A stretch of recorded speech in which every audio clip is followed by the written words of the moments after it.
Selamat malam, yang terhormat kepada Pak Heri Firmansyah, selaku dosen mata kuliah Hukum Pidana.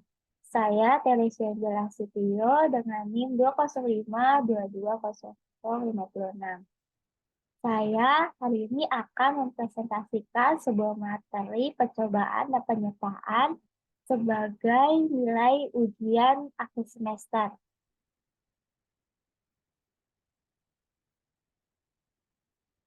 Sebelum itu, saya akan menjelaskan tentang percobaan. Jadi, percobaan melakukan kejahatan ini telah diatur dalam buku 1 tentang aturan umum. Pasal bab 4 pada pasal 53 dan 54 KUH Pidana. Pada pasal 53 ayat 1, yaitu mencoba melakukan kejahatan pidana jika niat untuk itu telah ternyata dari adanya pemulaan pelaksanaan dan tidak selesainya pelaksanaan itu bukan semata-mata disebabkan karena kehendaknya sendiri.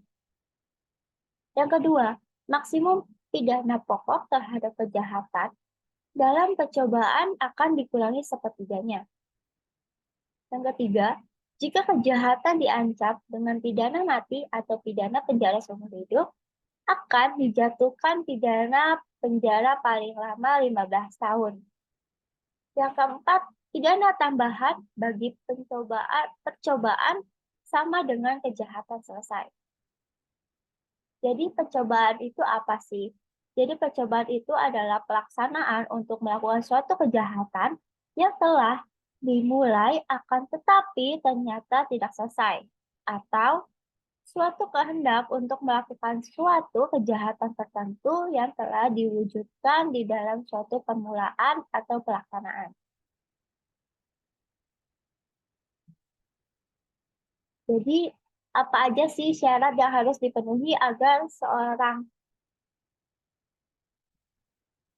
pelaku dapat dihukum karena bersalah telah melakukan suatu percobaan itu? Jadi ada 3. Jadi yang pertama itu adanya niat atau kehendak dari pelaku. Yang kedua itu adanya niat permulaan dari niat dan kehendak itu juga. Yang ketiga itu adanya pelaksanaan yang tidak selesai semata-mata bukan karena niat atau kehendak dari pelaku tersebut. Nah, apa aja sih dasar pertimbangan untuk menyatakan bahwa percobaan yang dapat dipidana itu? Jadi, di sini ada 2 pandangan. Yaitu yang pertama ada pandangan subjektif dan juga pandangan objektif. Nah, menurut pandangan subjektif, itu percobaan harus dipidana karena sifat berbahayanya itu terdapat dalam pelaku atau orang itu, atau dengan niat dari hatinya di si pelaku itu. Kalau secara objektif, berbahayanya itu terdapat di suatu perbuatan dilakukan oleh pelaku itu. Jadi, apakah semua bentuk kejahatan dengan percobaan itu dapat dihukum? Menurut saya, ada beberapa kejahatan yang percobaannya tidak dapat dihukum. Misalnya, percobaan di pasal 351 ayat 5.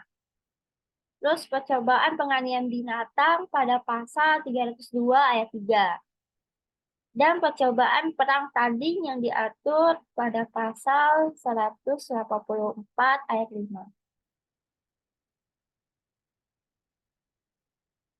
Oke. Kita lanjut ke niat atau kehendak. Jadi menurut ilmu jurisprudensi, niat diartikan sebagai kesengajaan. Menurut Mujarno, niat itu jangan disamakan dengan kesengajaan.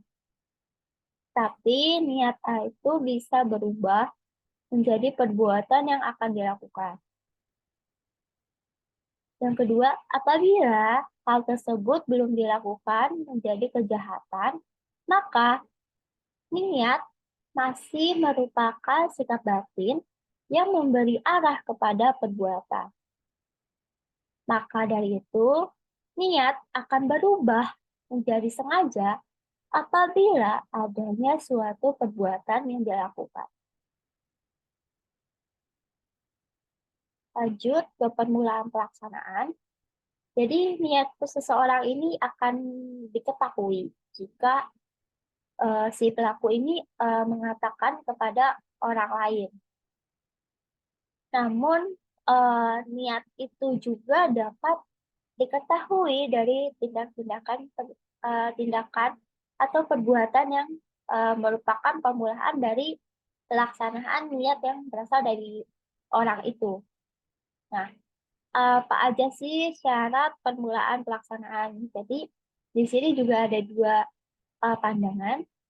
Kalau secara subjektif, niat itu tidak boleh dilakukan lagi menuju delik atau perbuatan yang dimaksud.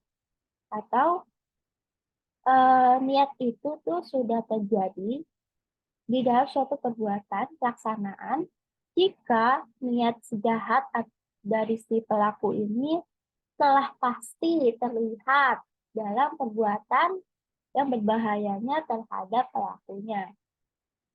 Kalau objektif, dia perbuatan harus mengandung potensi yang mendekati delik yang dituju atau perbuatan yang akan dilakukannya. Atau dengan kata perbuatan itu baru dilakukan dalam perbuatan pelaksanaannya apabila si pelakunya itu atau si petindaknya itu telah membahayakan kepentingan yang telah kepentingan hukum yang telah dilindungi oleh undang-undang. Bagaimana menentukan perbuatan permulaan pelaksanaan? Jadi berdasarkan memori penjelasan mengenai pembentukan pasal 53 ayat 1 KUHP bahwa batas antara percobaan yang belum dapat dihukum dengan percobaan yang telah dapat dihukum itu adalah terletak di antara tindakan persiapan dan tindakan pelaksanaan. Memori penjelasan juga hanya memberikan pengertian tindakan pelaksanaan, yaitu berupa tindakan yang mempunyai hubungan sedemikian langsung dengan kejahatan yang dimaksud untuk dilakukan dan telah dimulai pelaksanaannya tersebut.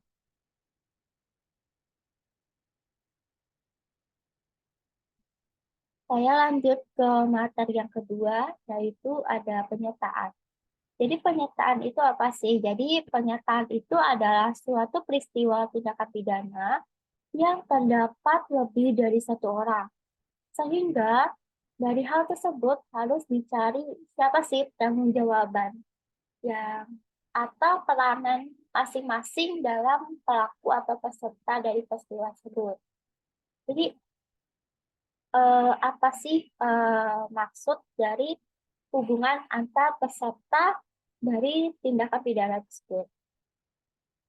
Yang pertama itu ada siapakah orang yang bersama-sama melakukan kejahatan. Yang kedua, seorang mempunyai kehendak dan merencanakan suatu kejahatan, sedangkan ia mempergunakan orang lain untuk melaksanakan tindakan pidana tersebut. Atau ada orang yang menyuruh. Yang ketiga, ini seorang yang melaksanakan tindak pidana, sedangkan ada orang lain yang membantu melaksanakan tindakan tersebut.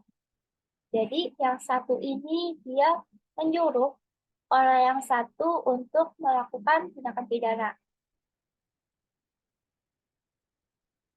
Selanjutnya, itu menurut sifatnya penyertaan itu dapat dibagi menjadi dua. Yang pertama, ada bentuk penyertaan berdiri sendiri. Yang kedua, itu ada bentuk penyertaan yang tidak berdiri sendiri.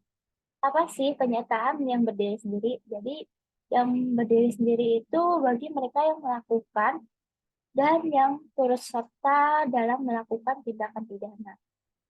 Maka dari hal tersebut perlu adanya pertanggungjawaban dari masing-masing pelaku atau peserta yang dinilai sendiri atas segala perbuatan yang dilakukan. Yang kedua, itu ada bentuk penyertaan yang tidak berdiri sendiri. Apa sih yang dimaksud? Jadi, tidak berdiri sendiri ini itu ada yang lebih dari satu orang. Kalau penyertaan berdiri sendiri itu terdiri dari satu orang saja. Kalau yang tidak berdiri sendiri ini dapat dalam bentuk pembantu atau ada yang menyuruh untuk melakukan tindakan pidana. Nah, dari hal tersebut juga adanya pertanggungjawaban dari peserta yang satu digantungkan pada perbuatan peserta lain. Apabila peserta yang melakukan tindak pidana itu dihukum, maka yang menyuruh atau membantunya juga harus dihukum juga. Nah, berdasarkan pasal 55 dan 56 KUHP pidana, penyertaan dibagi menjadi dua pembagian besar, yaitu yang pertama pelaku atau player. Jadi pelaku ini adalah orang yang melakukan sendiri perbuatan yang memenuhi perumusan delik atau suatu perbuatan dan dipandang paling bertanggung jawab atas kejahatan tersebut. Yang kedua, itu ada orang yang menyuruh melakukan suatu perbuatan itu atau downplayer. Downplayer itu adalah orang yang melakukan perbuatan dengan memperalat orang lain atau perantara orang lain, sedangkan yang menjadi alatnya itu hanya digunakan sebagai perantara. Maka dari itu, dari pelaku dan yang menyuruh ini itu menjadi adanya eh, ada yang pembuat langsung dan pembuat secara tidak langsung. Yang pembuat langsungnya itu berarti yang si pelaku ini atau yang melakukan suatu tindakan tersebut. Kalau pembuat tidak langsung ini adalah si seorang perantara. Yang ketiga, ada orang yang ikut turut serta atau made the player. Made the player itu apa sih? Jadi menurut memori penjelasan, uh, made the player ini adalah orang yang dengan sengaja turut berbuat atau turut mengerjakan terjadinya sesuatu. Oleh karena itu, kualitas masing-masing pelaku dalam tindakan pidana itu adalah sama aja. Nah, selanjutnya ada uh, syarat apa? Syarat syarat apa aja adanya orang yang peserta. Jadi yang pertama itu adanya kerjasama secara sadar. Nah, yang kedua itu ada pelaksanaan dan secara fisik. Jadi apa sih yang secara sadar ini? Jadi kerjasama secara sadar itu dilakukan secara sengaja atau uh, ya sengaja untuk bekerja sama dan ditunjukkan kepada hal-hal yang sebetulnya sudah dilarang oleh undang-undang. Yang kedua itu secara fisik. Nah, secara fisik ini dapat menimbulkan selesainya delik yang bersangkutan. Jadi, apakah semua semua orang yang disuruh melakukan itu dapat dipidana? Jadi, menurut pasal 20, eh, dalam hal menyuruh dalam melakukan perbuatan itu, orang yang disuruh untuk melakukan tindakan pidana tersebut dapat dikatakan tidak dapat dipidana. Kenapa? Karena di dalam ada beberapa hal yang di dalam tindakan pidana tersebut itu tidak ada unsur kesalahan. Tuh. Sekian presentasi dari saya. Jika ada kesalahan kata dan salah istilah, saya ucapkan, saya mohon maaf yang sebesar-besarnya dan terima kasih.